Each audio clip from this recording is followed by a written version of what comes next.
네, 안녕하세요. 예스맨입니다. 여러분들의 구독과 좋아요로 이 채널이 유지되고 있습니다. 네, 영상 속도는 1.5배를 추천드리는 바이고요. 네, 이번에도 어떤 소식이 나왔는지 같이 한번 내용을 보도록 하겠습니다. 네, 미국의 민주당 3.5조 달러 규모의 지출안의 재원 마련을 위해 증세안이 공개가 되었다고 하는데요. 세입위원회는 법인세 21%에서 26.5%를 인상을 하고 개인소득세율 최고 한도를 기존 37%에서 39.6%로 상향을 하겠다라는 방안을 제시를 내놨습니다. 법인세의 경우에는 바이든 행정부가 요구한 28%보다 낮은 수준으로 책정이 되었으며 개인 소득세율 상한은 바이든 행정부가 제시한 것과 동일한 수준이라고 하는데요. 이 부분에 따른 법안에 대한 내용이 이런 제안이 나왔기 때문에 이게 꼭 된다라고 보기에는 좀 어렵고요. 아마 상원에서 어떻게 처리가 될 것인지를 좀 봐야 될 것 같습니다. 그 다음으로 이게 또 밀접한 관계도가 있죠. 왜 그럴 것 같습니까? 코인에서 대규모 부자가 꽤 많이 나오지 않았습니까? 그리고 앞으로도 지금 이 어려운 장에서도 여전히 고수분들은 많이 돈을 벌고 있을 것 같습니다. 그리고 지금의 시장의 주도적인 쪽은 어디일까요? 당연히 미국이겠죠. 그런데 이런 미국 쪽에서 이렇게 인상한 부분이 좀 되면 암호화폐에 미치는 영향도 별로 좋지 못할 것입니다. 당연히 이쪽도 좀 더 보완해야 되지 않겠냐 이런 언급이 나올 수도 있다라는 것이겠죠. 그러니까 이런 것 저런 것 다 따져보았을 때 결코 좋지 못한 부분이다 라고 볼 수가 있는 대목이겠고요. 그리고 최근에 보게 되면 이런 내용도 있었습니다. 어떻게 보면 주식 소각에 따른 자금을 사용을 할 때도 그쪽에 관련된 또 세 부분도 좀 추가를 하겠다라는 내용들도 요새 좀 나오고 있는 실정이에요. 아무튼 그런 형태로 재원을 해서 소득의 재분배로 한다라고 하는데 정말 잘 지혜롭게 될 것인지도 저도 매우 궁금해지기도 합니다. 근데 자본의 어머니인격인 이 미국이라는 이 나라에서 이 빈부격차에 대한 격을 줄이지 못했다는 건 여전히 그만큼 어려운 과제라고도 설명을 드릴 수도 있겠죠. 또 필라델피아 연은 총재가 조기 테이퍼링 시행을 주장이 나왔는데요. 자산 매입 목표는 금융 환경을 완화적으로 만들고 국채와 MBS 기능을 회복시키는 것이나 현재 시장의 기능을 회복을 해 더 이상 대규모 자산 매입을 지속할 이유가 없다고 지적을 했으며 이에 따라 연내 테이퍼링 시행을 지지하며 기간은 8에서 12개월 정도가 적절하다고 주장이 나왔습니다. 그러니까 올해 중에 하면 딱 알고 계시죠? 11월 아니면 12월 중에 하고 내년에 한다라고 해도 어차피 내년 중에 테이퍼링 아무리 늦어져도 내년 중에 테이퍼링 그리고 덩달아서 금리 인상 같이 하겠죠. 그렇기 때문에 이래나 저래나 세금에 따른 유예가 된다라고 해도 아주 강력한 악재가 하나가 있기 때문에 쉽지가 않는다라는 점을 알려드리는 바이고요. 그리고 또한 현재 인플레이션 상승 압력이 강화되고 있다면 테이퍼링 조기에 시행할 경우 인플레이션 리스크에 대한 금리 인상 가능성을 강조하기도 했습니다. 한편 테이퍼링 종료 확인 후 경제가 호조를 지속하며 금리 인상을 검토할 것이라는 주장을 내비치기도 했고요. 아마 22년 후반 또는 23년 초반 그러니까 요 부분하고 겹치죠. 네, 딱 겹칩니다. 그러니 우리에게 주어줄 수 있는 시간은 어차피 또 연기가 된다고 해도 그렇게 큰 의미는 없어요. 계속 말씀을 드리지만 그만큼 얼만큼 빠르게 대응을 하고 그 다음에 먹거리가 무엇인지 어떤 자산이 좀 띄어질 것인지 이런 쪽도 관심을 좀 가져볼 필요성은 있겠죠. 그 다음으로 달러 인덱스 추이는 92.68을 기록을 했다고 하는데요. 9월 미국의 FOMC 에 대한 경계 심리가 지속되는 가운데 필라델피아 연은 총재가 매파적인 발언 등의 영향으로 달러화는 소폭 상승을 했으며 금 가격은 온스당 1792달러 선에 마감을 했다고 하는데요.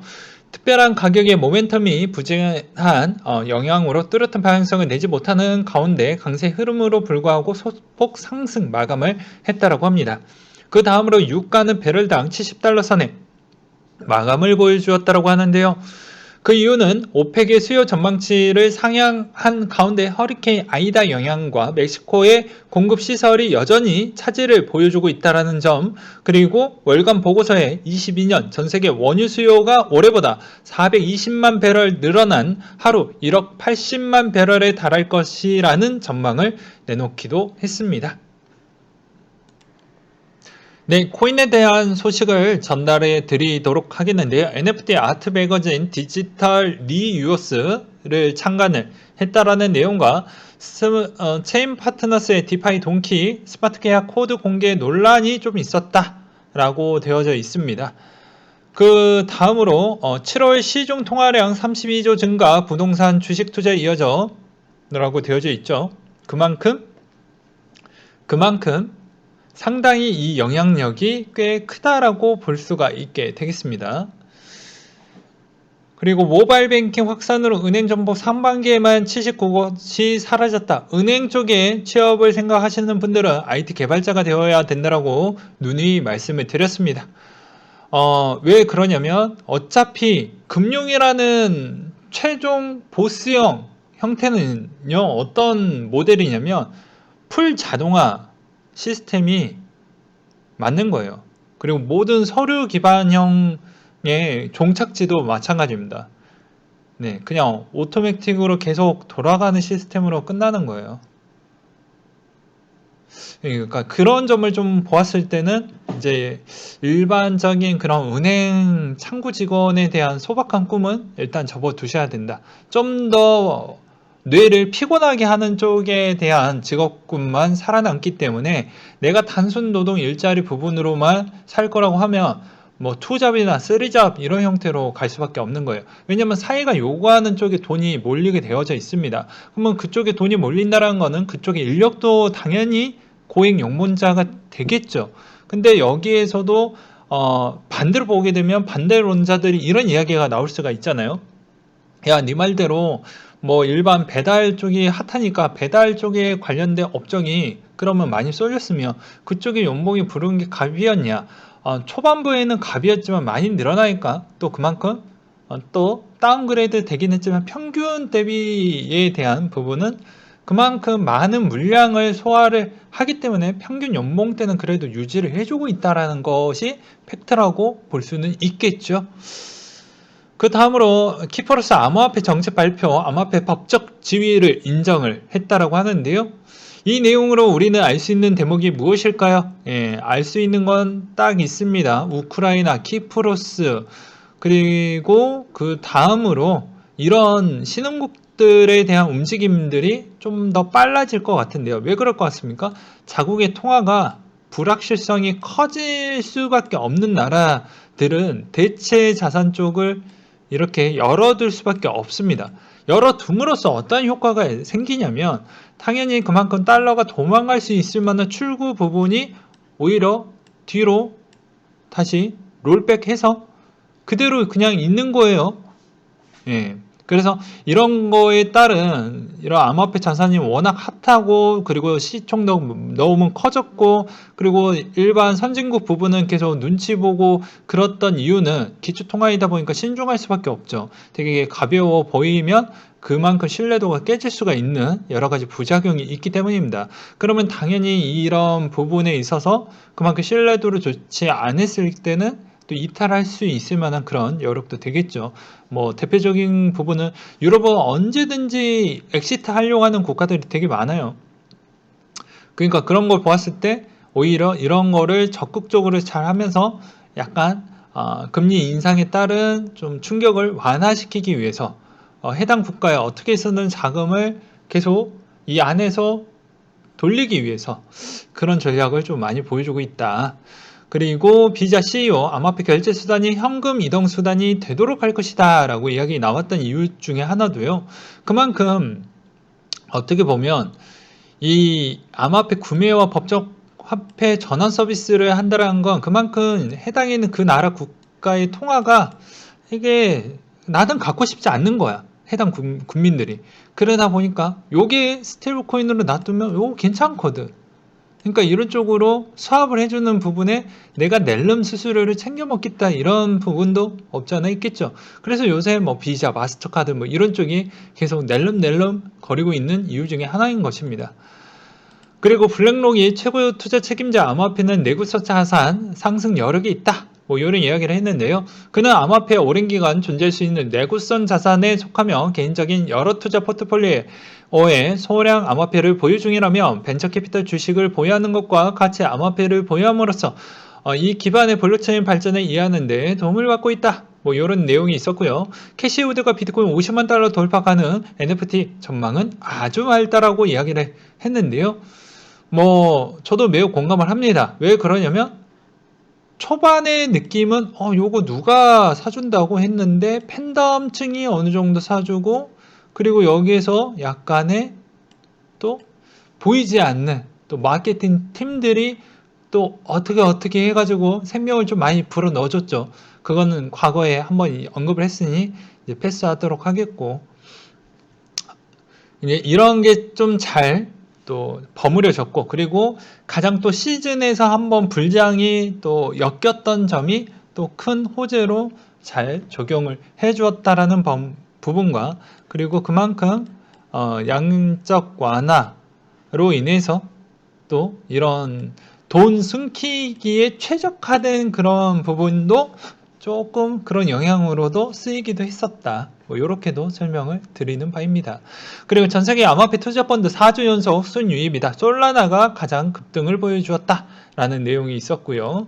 엘살바도르 대통령이 비트코인 원래 치보 사용자가 50만 명을 돌파를 했다고 합니다. 당연히 그럴 수밖에 없죠. 엘살바도르는 이 송금을 자주 합니다. 그것도 미국 쪽에 취업자가 꽤 많다라고 해요. 그러다 보니까 이 송금 수수료가 너무 비싸니 요새 이런 쪽으로 많이 한다라고 합니다. 그리고 뭐 저번에도 이야기를 했지만 해당 편의점, 해당 마켓에서도 언제든지 내가 현금화할 수 있어요. 굳이 ATM기에서 할 필요성이 없습니다. 그러면 저번에도 이야기를 했지만 엘사바도르 이런 거 좀 보니까 옆 동네, 이웃 동네 계속 기웃거리고 있죠. 요거 괜찮을 것 같은데? 요거 어떻게 보면 자국에 계속 자산을 머물 수 있을 만한 그런 통로로도 보일 수가 있겠는데 조만간에 금리 인상하기 전에 좀 해야 되겠다. 라고 생각을 하는 것이죠. 그러면 이제 자국 통화는 안 하지만 총 자산 추이에 따른 머물 수 있는 그런 영향성이 있기 때문입니다. 그래서 우크라이나 대통령도 조사팀을 파견해서 야, 우리도 좀 해보자. 이런 이야기를 좀 하고 있고요. 금융위원장의 암호화폐 업권법 기초적인 부분을 검토하겠다라는 내용이 나왔는데요. 취약계층 간담회에서 국회에서 발의된 암호화폐 업권법에 국회에서 여러 법안을 내준 금융위가 기초적인 부분을 검토하고 있다고. 그는 가상자산 관련해서 무엇이 있고 그러니까 기초 부분하고 이런 거 내가 잘 모르니까 어느 정도 좀 다듬고 정리되면 그때부터 무언가 좀 해보겠습니다라고 하지만 이분은 저번에도 이야기를 했어요. 되게 우리한테 별로 좋지 않은 인물입니다. 뭐 카드 사태부터 해가지고 제가 다 설명을 드렸죠. 그냥 단두대 치려고 하는 사람이고 그만큼 야 대출 받지 마 라고 하시는 분이에요. 그럼 당연히 투자 자산 시장에 좋게 하진 않겠죠. 근데 이런 기초적인 부분을 검토하고 있다는 얘기는 그냥 어쩔 수 없이 이 시장이 커졌기 때문에 그거에 그냥 형식적인 틀 안에서 내가 검토해보고 좀 연구해보고 그렇겠다라는 것이지 이걸 도와주거나 그렇다라는 의미로 해석을 하시면 안 된다라는 부분과 그리고 NBA 전설 코비 브라이언트가 사인을 단계 NTF 이거는 못하겠죠. NFT 경매 애정이라고 하는데 또 이런 거는 뭐 안 봐도 비디오입니다. 부르는 게 갑이겠죠. 그리고 억만장자 사업과 포트폴리오 암호화폐 비중 연대 3에서 7%까지 확대를 시키겠다라는 캐나다 백만장자 케빈 오리어리가 CNBC에 출연해서 그런 이야기를 했다라고 합니다. 그래서 최근에 뭐 1만 비트코인에서 10만 비트코인의 월렛이 급속도로 늘어났던 배경도 이런 부분이 후행으로 또 이렇게 또 조각을 맞춰보면 또 각이 나오죠. 그런 설명을 좀 드리고 싶거니와 라이트코인 트위터가 공유한 월마트 파타시 내용이 삭제가 됐다. 요걸 뭐 지나간 이야기지만 한때 엄청나게 많이 올랐죠. 뭐 워비트 기준으로 보았을 때는 뭐 50% 이상 오르기도 했다가 그 몇 시간 이후에 이게 딱 지워지면서 월마트에서 또 야 우리 그거 안 해요 하니까 갑작스럽게 급락이 나오기도 했습니다. 아마 라이트코인 물렸던 사람들 엄청 많을 것 같은데 역시나 여기 이 반대론자들이 또 그런 이야기를 또 많이 해요. 역시 코인판은 사기판이다. 뭐 그런 이야기를 하는데 뭐 저는 그냥 이렇게 생각하려고 합니다. 이 시장 아직 규제 초입부이기 때문에 뭐 그럴 수밖에 없다라고 저는 그렇게 좀 다독이고 싶고요. 셀러형을 믿고 들어가 보도록 하겠습니다. 8월 24일 기준으로 1.7억 달러 규모의 비트코인 추가 매입을 했고 9월 13일 기준으로 5,050 비트코인을 또 긁어보았기 때문에 아마 괜찮지 않겠냐. 그리고 매번 이야기를 했지만 마이클 셀러, 마이크로 스트래티지의 CEO인데 마이크로 스트래티지의 그 지배 구조를 보게 되면은 아이러니해요. 네, 굳이 제가 언급을 안 해도 아마 아실 겁니다. 뒤에 블랙록이 있고 또 뒤에 또 누가 있고 또 누가 있고 뭐 말해도 입이 아프죠. 그래서 주총이 열려도 뭐 야, 왜 비트코인 사냐? 뭐 이런 이야기 절대 안 나오죠. 다 이유가 있는 겁니다. 그래서 왜 그러냐? 아직 규제는 만들어지지 않았는데 괜히 밉보여가지고 어떻게 보면 기관장들한테 두드려 맞을까봐. 근데 사고는 싶은데 눈치는 좀 보이고 그러다가 또 뒤에 가서 또 뒤지게 맞을 수도 있으니까. 그러니까는 웬만하면은 그냥 여기에 차라리 이 주식을 사버리면 내가 보유하는 거랑 똑같잖아요. 그런 느낌으로 보시는 게 맞을 것 같고요. 그 다음에 중국의 허베이성 10월부터 코인 암호화폐 채굴 마이닝 점검 및 단속이 시작이 된다라는 내용이 나왔는데요. 예, 보게 되면 뭐 9월 30일 이전부터 뭐 정보 시스템 확인 검사, 보안 조치, 내부 관리, 개선, 컴퓨터 능력을 불법 채굴하는 게 엄격하게 방지가 된다. 당과 정부의 국유기업 관련 부분으로 주도적인 역할을 해야 되고 이런 부분 좀 단속을 하는 것 같은데 이게 이것뿐이겠습니까 지금? 아니죠. 뭐 교육, 부동산, 그리고 출산 그만큼 시 주석이 3선을 하려고 지금 엄청나게 단속을 하고 있습니다. 그러니 당연히 이런 채굴 부분에 대해서도 어느 정도 정리를 하는 게 맞겠지만 이게 그렇게 막 추락할 정도는 저는 아니다라고 보는 게 애초에 이 채굴 시장의 가장 핵심은 저기 루구르 신장 루구르 쪽이 가장 그쪽을 만약에 친다. 그럼 진짜 중국은 나 채굴 시장 안 할 거예요. 이런 뉘앙스인 건데 여기 허베이성 부분은 그냥 적당하게 우리가 그냥 기준대로 그냥 하겠습니다. 그러니까 뭔 말이냐면 사업자 기반에 있었을 때 너희가 원래 순수 사업장 기반으로 내서 했냐 안 했냐 그리고 너는 기준으로 했냐 안 했냐 그리고 너는 전기세 부분에 따라서 또 어떠한 부분에 있어서 너는 제대로 기준만큼 지켰냐 안 지켰냐 이런 거를 좀 보는 측면이 없잖아 있거든요. 그런 기본적인 것을 한 번 더 보는 시점이다. 뭐 이렇게 보시는 게 바람직할 것 같습니다. 더 살 붙일 부분도 없거니와 모건 스탠리 암호화폐 전담 연구팀 출범한다라고 나와져 있는데요. 이거는 상당히 의미가 있습니다. 그만큼 미국의 은행들은 상당히 괜찮아요. 투자하기에도 괜찮고 배당을 받기에도 괜찮고 그리고 앞으로 암호화폐 쪽에 지분 투자 규모도 괜찮고 그리고 스테이블 코인 부분도 어느 정도 나쁘지 않고 그러니까 나머지에 있는 시중은행에 투자하는 건 저는 별로 좋아하지 않는데 미국 쪽은 저는 나쁘지 않는다라고 봅니다. 왜? 다 필요 없고 일단 깡패 국가이고 왜 깡패 국가라고 제가 표현을 했던 이유는 그만큼 기초통화하고 무력을 행사해도 누구나 이겨 먹을 수 있는 국가이지 않습니까? 그래서 그렇게 이야기를 했던 거예요. 그런 부분과 그리고 글래스노드의 암호화폐 시장 회복이 3가지 징후라고 해가지고 나왔던 게 있는데요. 자, 한번 보도록 하겠습니다.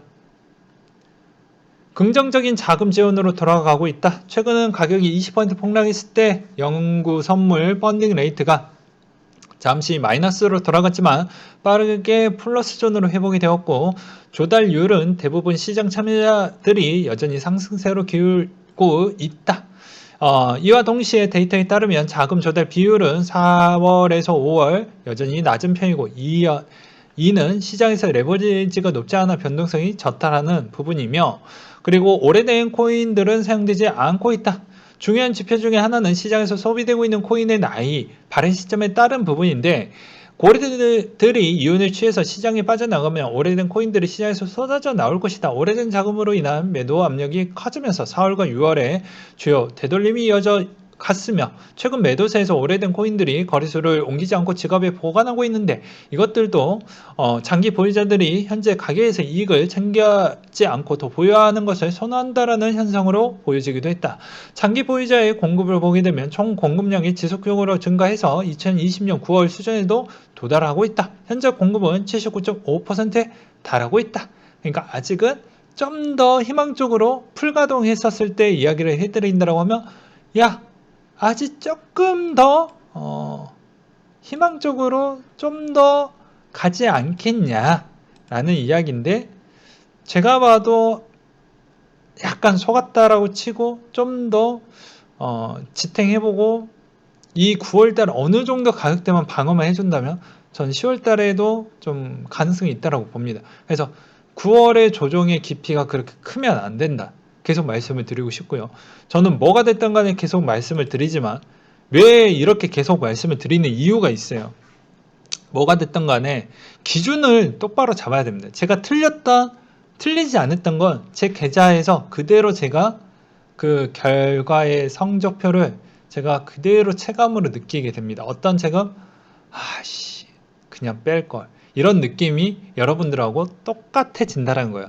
그러니까 제가 얼마나 누구보다, 남들 대비보다 생각보다 직장에서는 직장에 최선을 다하고, 퇴근에서는 오로지 코인, 주식, 부동산, 투자, 자산, 환율, 금, 이런 거 잡다한 거 정보 다 하는데 다 네트워킹도 다 해놓고 그렇게 해놨던 이유가 다 그런 겁니다.